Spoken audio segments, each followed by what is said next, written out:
mon peuple, sur qui est invoqué mon nom, s'humilie, prie et me cherche.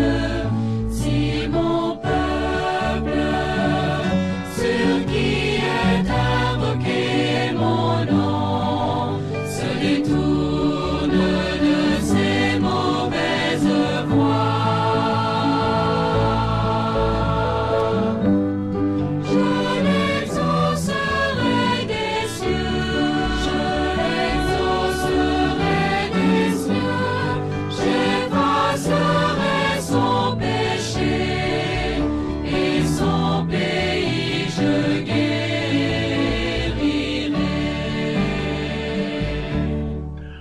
Bonjour à tous, bienvenue dans notre monde de la spiritualité. Mon sujet aujourd'hui est sur aveugle des yeux et du cœur. Et le passage sélectionné, et je le cite, « Je sais une chose, je sais une chose, c'est que j'étais aveugle et que maintenant je vois. J'étais aveugle et maintenant je vois, je sais une chose. » En Jean chapitre 9 et le verset 25. Un aveugle ou une aveugle, c'est une personne à qui échappent des réalités qui sont évidentes pour d'autres. C'est ainsi que les couleurs et les formes existent, mais elles n'existent pas pour ceux qui sont aveugles. Et cela s'applique tout autant dans le domaine terrestre que dans le domaine de la spiritualité. La Bible nous enseigne qu'il y a une cécité spirituelle tout autant qu'une cécité physique. Il existe des mondes intérieurs qui échappaient à beaucoup de personnes parce que leur vision intérieure est totalement aveugle. Beaucoup d'hommes et de femmes de mon temps ne savent même plus qu'ils possèdent une âme éternelle. Le domaine de l'esprit leur est fermé. Voilà en résumé ce qu'est un aveugle. Ma Bible nous parle tout au moins de 3 aveugles qui ont été guéris par le Seigneur Jésus-Christ. Il y a l'aveugle de Bethsaïda, l'aveugle de Jéricho, et celui qui va nous intéresser aujourd'hui, c'est l'aveugle né dans la ville de Jérusalem, d'où il y eut un débat musclé entre Jésus et les pharisiens de son temps. J'oserais avancer que si Jésus aurait opéré ce même miracle sur une femme aveugle et un jour de sabbat, il n'y aurait jamais eu de vendredi saint ni de Pâques, car on l'aurait tué sur le champ. Qui dit aveugle dit aussi ténèbres. Et là, Jésus nous dit qu'il était la lumière du monde. Dieu est lumière, car c'est lui qui a créé la lumière. Et Jésus reflète la lumière, et ses paroles sont lumière, et dans la lumière de Dieu, nous voyons la lumière.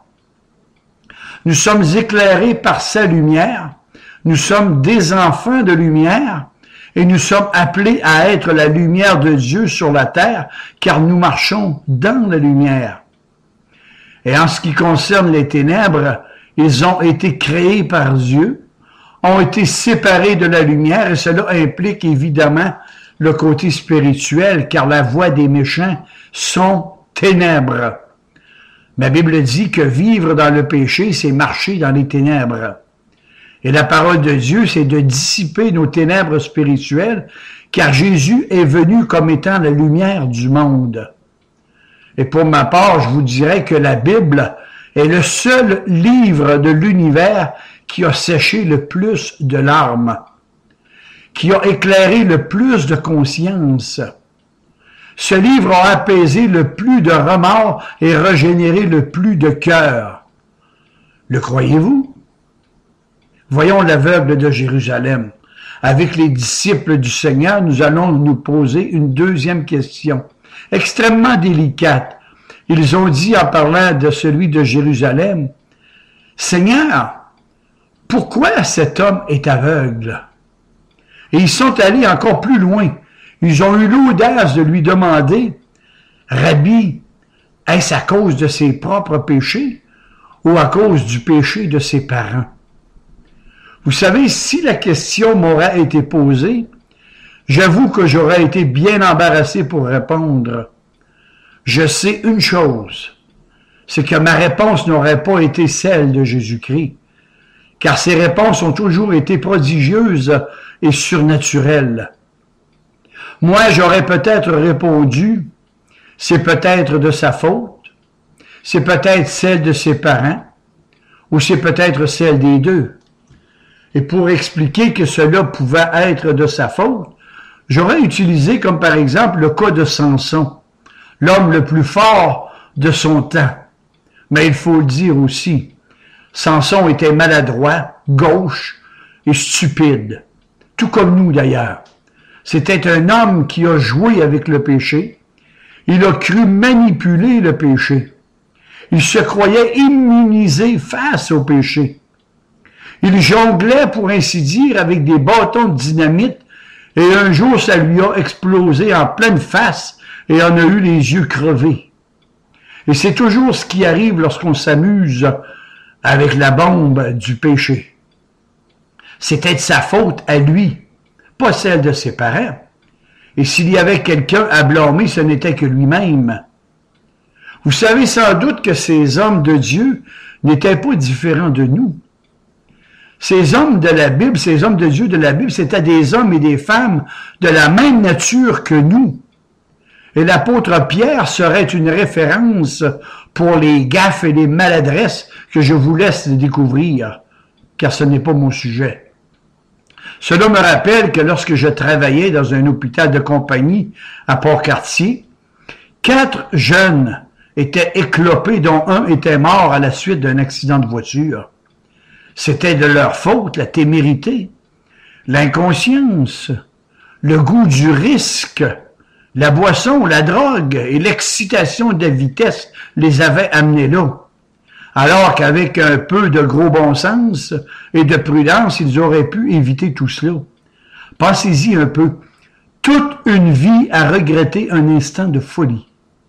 Mais il y a plus grave encore que si pendant 10, 20, 40 ans passés dans un fauteuil roulant peuvent apparaître à un jeune homme comme un cauchemar sans fin, comment décrire une éternité de remords d'où les hommes se frapperont la poitrine en disant « c'est entièrement de ma faute ». Oui, dans certains cas, si les hommes sont aveugles, c'est de leur faute. Mais il y a encore plus grave que de parler de ses parents ou de la société. Moi, je me serais servi aussi de la triste loi de la solidarité. Nous pouvons être impliqués dans un accident sans que ce soit notre faute et en subir les conséquences aussi. Nous sommes en quelque part tous responsables des méfaits de la guerre, même si nous la réprouvons. Nous sommes tous responsables de la détérioration du climat moral, comme la pollution de la planète. Et là-dessus, je vous propose le message numéro 78 sur notre site internet www.souviens-toi.org, l'agonie de notre planète. Oui, en quelque part, nous sommes tous responsables, et ça, c'est la Bible qui nous le dit. Les parents ont mangé des raisins verts, mais ce sont les dents des enfants qui en ont été abîmées. Jérémie 31, 29. Les parents ont mangé des raisins verts, mais ce sont les dents des enfants qui en ont été abîmées. Et bien souvent, avant la naissance de son enfant, une mère refuse de se conduire comme une future mère, et l'enfant qu'elle porte a toutes les chances de subir dans son organisme les effets de la boisson, des drogues et du tabac, des répercussions d'une vie à 3 vitesses, des effets négatifs sur son propre corps et sur celui de l'enfant qu'elle porte. Dans la génétique, on sait aujourd'hui que par son genre de vie, un homme peut programmer sa descendance, et ça, l'homme n'y pense jamais lorsqu'il commet le péché. Ça peut sauter 1 ou 2 générations, car ces gènes peuvent être hypothéqués. Ils peuvent hypothéquer la progéniture de sa semence à long terme. Oui, la solidarité du péché est contagieuse, et vous n'avez pas idée jusqu'où elle peut vous conduire. Dis-moi qui tu fréquentes, et je te dirai qui tu es. Voilà comment j'aurais répondu à cette question difficile. Seigneur, est-ce que c'est lui ou ses parents? Maintenant, je vais vous donner la réponse de Jésus-Christ. Et croyez-moi, elle est tout autre. Et c'est la meilleure. Et dans mes textes, le Seigneur ne répond aucunement à la demande du diagnostic des disciples qui, en quelque part, ne leur apporterait rien. Car la question des disciples est trop technique. Si elle meuble l'esprit, elle laisse le cœur froid. En fait, le Seigneur veut leur dire, mais non, Pierre, Jacques ou Jean.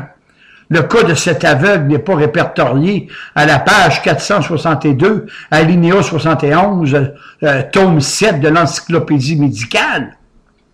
Ce qui est trop cérébral laisse le cœur froid. Et dans la question des disciples, il n'y a aucune chaleur humaine. Une réponse qui aurait satisfait leur intellect leur aurait laissé le cœur vide. Ils sont négatifs, ces disciples, et on les comprend. Il est toujours plus facile d'être négatif.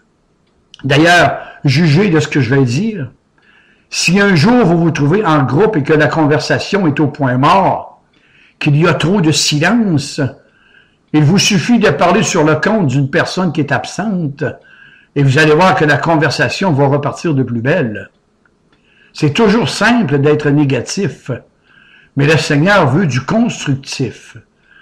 Il va leur ouvrir de nouveaux horizons. Il introduit dans la souffrance une dimension nouvelle, celle de la gloire de Dieu.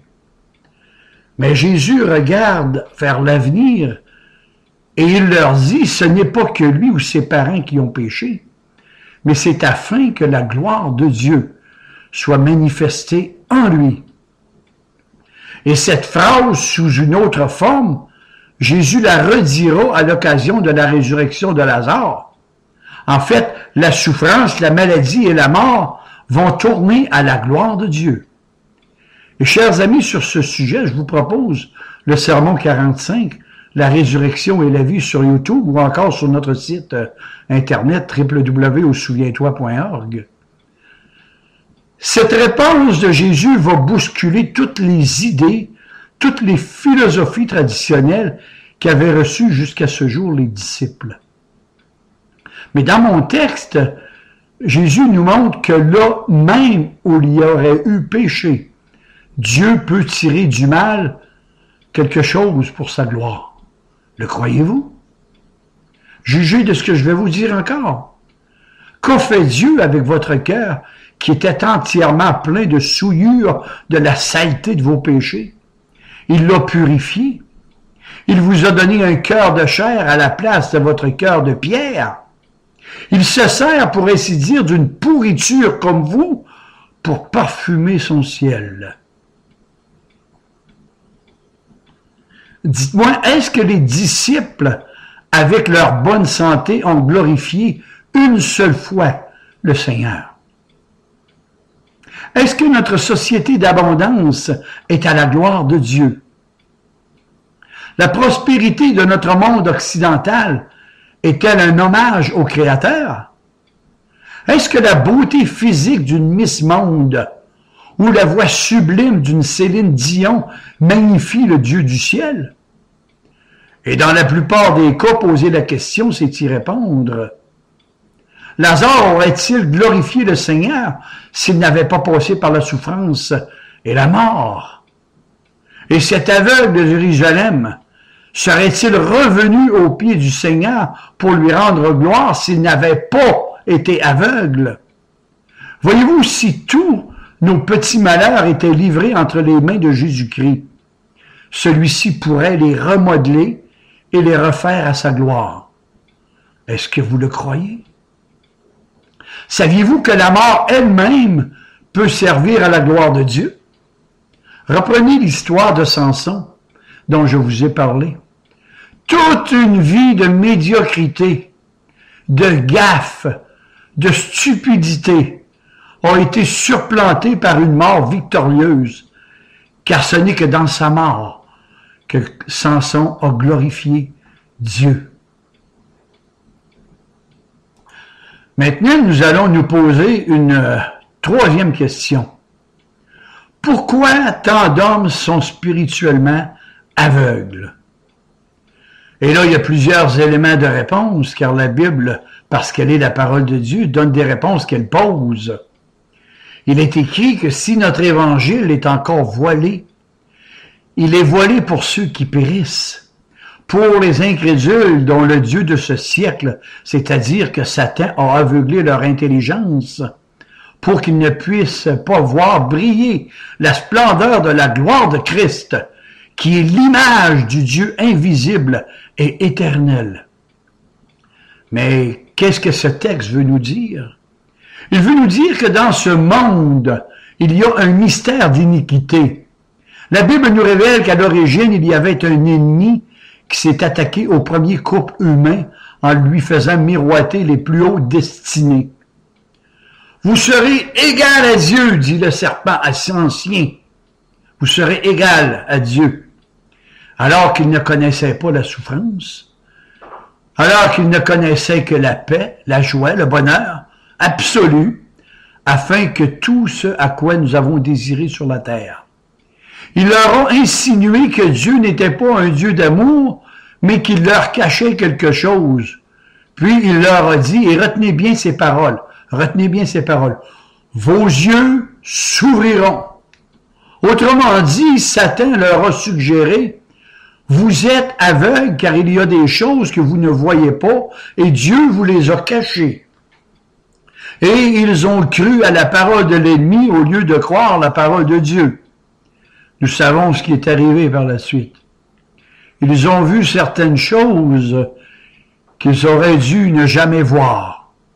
Et leurs yeux ont été fermés sur celles qu'ils auraient dû voir.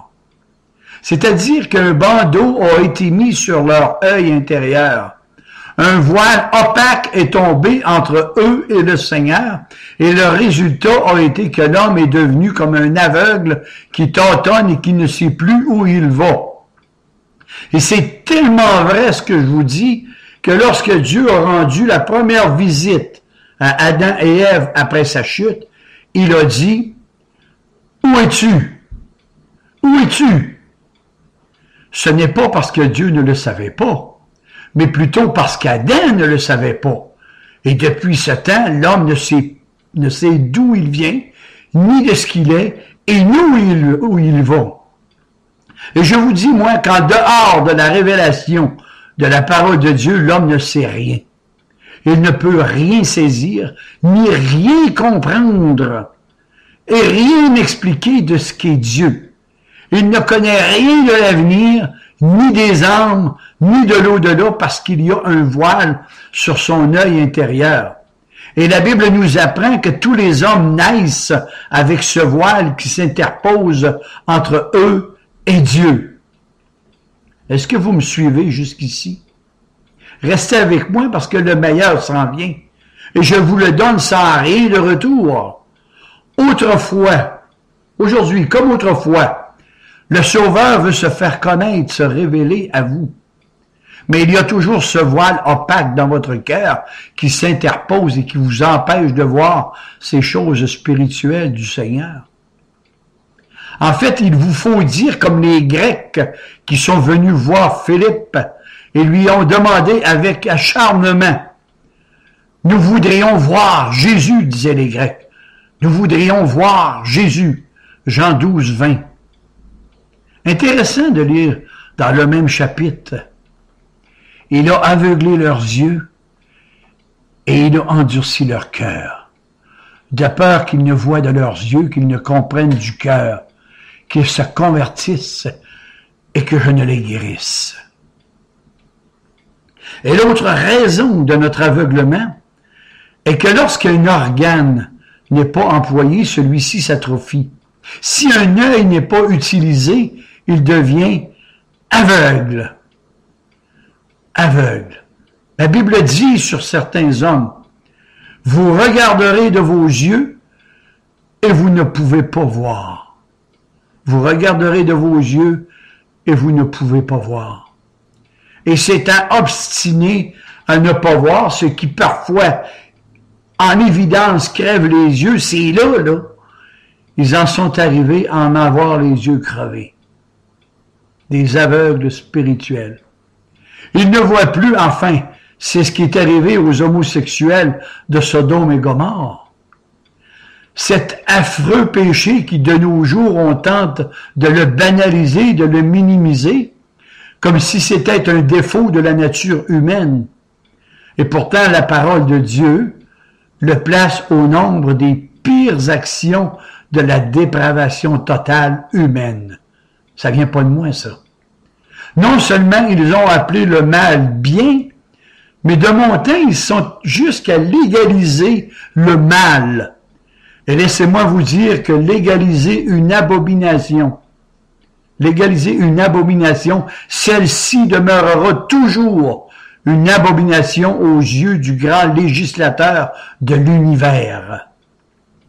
Du plus petit jusqu'au plus grand, ils étaient tous adonnés à ces affreuses pratiques et ils y sont enfoncés jusqu'à vouloir souiller le neveu d'Abraham, Lot. Et c'est alors que le jugement est tombé sur eux en 2 étapes. Une première fois, ils ont été frappés d'aveuglement au point tel qu'ils se donnèrent beaucoup de peine inutile pour trouver la porte d'entrée de Lot, de la résidence de Lot. Et la deuxième fois, ils ont péri dans un déluge de soufre et de feu. En Genèse 19, 11.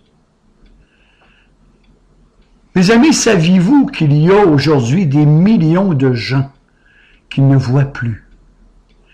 Ils ne voient plus l'avortement comme un crime. On vous fait passer pour un détraqué si vous assassinez vos enfants. Que le vol n'est qu'une kleptomanie biologique. Et pourtant, ma Bible me dit que le mensonge, la convoitise, l'adultère, la haine sont des péchés condamnables. 1 Corinthiens 6, 10, Galates 5, 19 et beaucoup d'autres. Ces gens ne le voient tout simplement plus parce que l'œil de leur conscience est aveugle. Il est plutôt devenu aveugle, devrais-je dire. Et la troisième raison pour laquelle les hommes sont aveugles, c'est triste à dire, mais c'est qu'ils veulent le rester volontairement. On a de la peine à s'imaginer que ce soit possible. Et pourtant, Jésus-Christ a dit que ce peuple est devenu insensible et indifférent à sa parole. La Bible dit, ils n'ont pas vu briller la splendeur de l'évangile de la gloire de Christ, qui est l'image de Dieu. S'ils l'avaient connu, c'est certain qu'ils n'auraient pas crucifié le Seigneur de gloire. Le croyez-vous? Jésus, ce seul Seigneur de gloire, est venu et les hommes les plus perspicaces l'ont classifié dans la lignée des grands penseurs. Ils ont classifié Jésus comme étant un philosophe, un intellectuel. Mais pour eux qui ont fait ça, bien, sa divinité du Seigneur leur était voilée. Sa mission leur a été incomprise. Et pourtant, lorsqu'on lit les évangiles, on voit que les œuvres qu'il a accomplies ont fait éclater son caractère de fils unique de Dieu. L'aveugle de Jérusalem l'avait très très bien compris, surtout lorsqu'il a dit « On n'a jamais entendu dire qu'un homme ait ouvert les yeux d'un aveugle né. Jamais! Jamais Bouddha n'a ouvert les yeux d'un aveugle, ni donné le salut à un oriental. Jamais Confucius n'a redonné la vue à un aveugle. Jamais un aveugle n'a recouvré la vue par Mahomet. Aucun dirigeant d'une religion humaine du monde entier n'a le pouvoir de redonner la vue à un aveugle. Et cela malgré leur temple, malgré leur cathédrale, malgré leur basilique, malgré leur bâtiment d'église, aucun homme autre que Jésus n'a tiré un homme de sa tombe, ni donné le salut à un pécheur, ni même le pardon de ses péchés. Mais si Jésus-Christ l'a fait, ce n'était pas pour nous épater. Oh que non. Ce n'était pas pour nous jeter de la poudre aux yeux. Oh que non. C'était pour nous ouvrir les yeux sur des réalités beaucoup plus grandioses et majestueuses. Et c'était aussi pour authentifier sa mission. Si le Seigneur a sorti plusieurs hommes de leur aveuglement, de leur cécité, c'était pour nous faire voir et comprendre que dans l'au-delà, il y a des ténèbres encore beaucoup plus épaisses que la mort éternelle. C'est-à-dire la séparation éternelle d'avec Dieu. Et en ce moment, maintenant, il peut et il veut vous sauver comme ces trois aveugles de la Bible. Ce même Sauveur qui, d'un seul geste, d'un seul mot, peut vous faire passer des ténèbres à son admirable lumière, de la puissance de Satan à celle de Dieu. Le croyez-vous? Le croyez-vous? Mes amis, laissez-moi vous poser une seule question. Juste une. Présentement, dites-moi, où se trouvent vos péchés? Où se trouvent vos péchés? Et plains à Dieu que vous reconnaissiez qu'ils ont été placés sur la tête de Jésus. La Bible dit que le salaire du péché, c'est la mort. Et bien qu'il n'ait pas commis le moindre péché, il est mort. Donc il ne mourait pas pour lui-même, mais pour ceux qu'il remplaçait, pour ceux dont il prenait leur péché à son compte, c'est-à-dire ses brebis perdues, ses élus déchus dans leur péché. Il est mort pour ses enfants, ceux qui font partie de son Église qu'il est en train de bâtir lui-même. Christ a pris tous leurs péchés à son compte. Le croyez-vous? Dans un acte d'amour volontaire et inimaginable, duquel il a dit « Personne ne m'ôte ma vie, et je la donne de moi-même. » Jean 10, 18. Il s'est laissé clouer sur la croix des condamnés. Il est entré dans la nuit du midi, afin que nous entrions dans la lumière du royaume de Dieu. Matthieu 27, 45. Là, seul sur cette croix maudite, son cœur s'est arrêté de battre, afin que le vôtre puisse battre à un nouveau rythme. Je dirais qu'il est mort pour vous, le cœur brisé, le cœur déchiré, son cœur fendu par un javelot, pour vous. Jean 19, 34. Là, ses yeux se sont éteints. Son regard s'est fixé sur la mort pour que les étoiles de Dieu viennent illuminer votre vie. Son corps était dans le tombeau, mais son esprit était dans son royaume. Il est descendu dans la nuit de la mort. Et si le troisième jour, il en est sorti vivant. Et lorsque je vous dis si, ce n'est pas le si du doute, c'est le si de la vérité, le si de l'affirmation. Et si Jésus est vivant aujourd'hui, c'est que vous puissiez aller le voir. Ce n'est pas un sauveur mort que je vous annonce, ni un sauveur qui ne peut plus avoir d'influence sur votre vie. Je crois en un sauveur mort et vivant, et qui est Dieu lui-même, pleinement Dieu, dans sa divinité. Maintenant, il peut venir vivre, il veut venir vivre aussi dans votre cœur et y opérer le même miracle qu'il a opéré chez les aveugles, afin que vous aussi, vous puissiez témoigner à la face du monde cette expérience extraordinaire, ramenée à une seule phrase. Je sais une chose. Je sais une chose. J'étais aveugle et maintenant l'œil de mon cœur t'a vu, Jésus.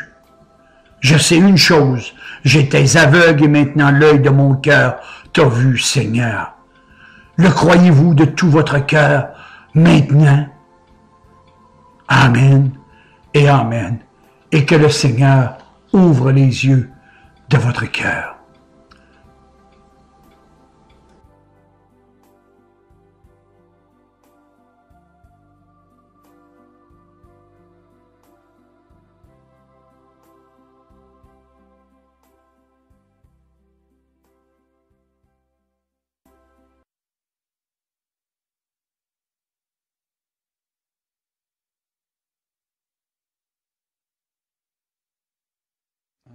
Deux, trois, quatre.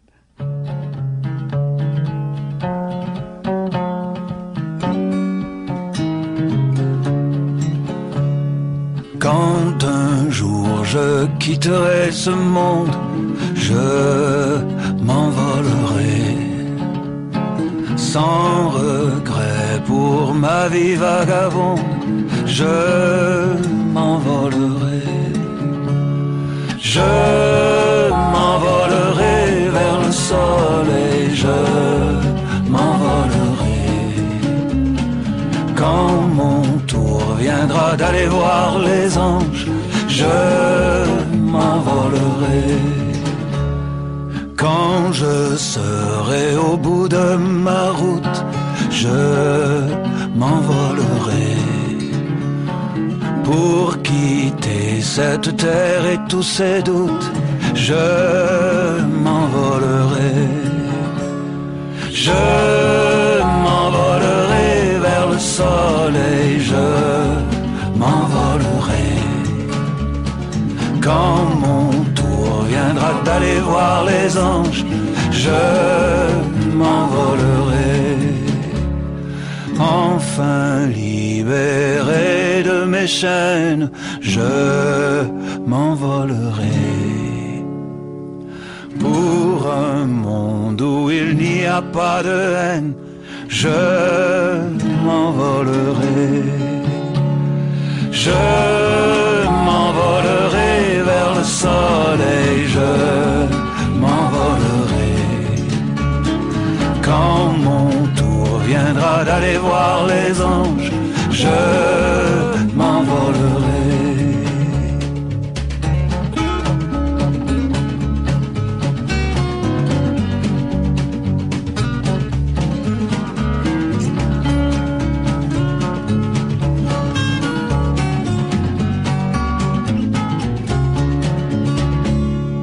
Encore quelques années de voyage et je m'envolerai. Encore quelques amours en partage et je m'envolerai. Je m'envolerai vers le soleil, je m'envolerai. Quand mon tour viendra d'aller voir les anges, je m'envolerai. Je m'envolerai vers le soleil, je m'envolerai. Quand mon tour viendra d'aller voir les anges, je